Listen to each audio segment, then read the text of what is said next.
Hi, Dr. Peterson. Thanks for coming. My question is a little bit off topic from everything else tonight, but I really wanted to hear what you had to say about it.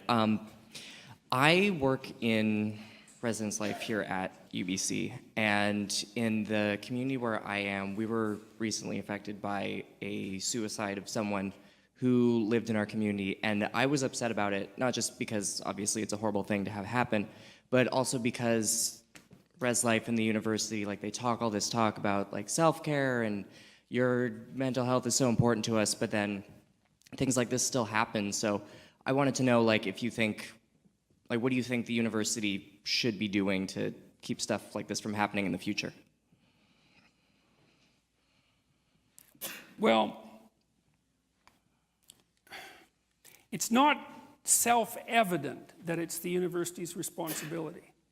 And the reason for that, I'm not saying it isn't, okay? I'm saying it's not self-evident that it is, because different institutions can only do so many things, you know, and we're already requiring the universities to educate and to act as substitute parents increasingly, and to take on the role of judge, jury, and executioner as there are more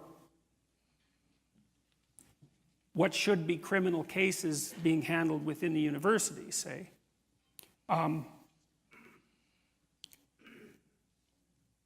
Having said that, you could ask the broader question is, well, what do you do to help people be sufficiently in love with life so that they don't wish to end it? You know, and I've tried to puzzle through that for a long time, and that's partly why I've written the things that I've written. It's partly why I've produced the online programs that I've produced. You know, and so we know that if you have students do the future authoring program, for example, they're much less likely to drop out of university, about 30% less likely, and their grades go up, and that's especially true if they're male and marginalized. It has a bigger impact on those communities. And so, you know, I've tried to get universities interested in that, and the data's there, but they're not. And it's very difficult to get a big bureaucracy to move, eh? Like, big is immobile. So I'm not sure there's anything they can really do about it. It's certainly possible that the things that they're trying to do about it are making it worse. You know, that's another thing that you learn if you're a good social scientist. Just like, there was evidence, and I don't know if this is still the case, but there was good evidence. I looked into this about 15 years ago. Say you want to prevent suicides, you put a suicide hotline in your town and you advertise it. What happens? Suicide rate goes up because you're advertising suicide.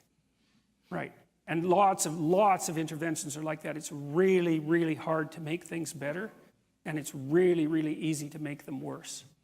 And so that's another problem. You get these big bureaucracies, let's say, and they're hypothetically motivated by positive intentions. And I would say hypothetically again, because it takes an awful lot of work to help someone straighten out. It's no joke, especially if they're in real trouble.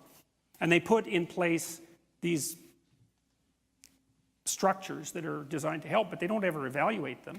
And they could easily be making it worse. So I don't have a straightforward answer to that question. I think that, well, that's the only answer I have.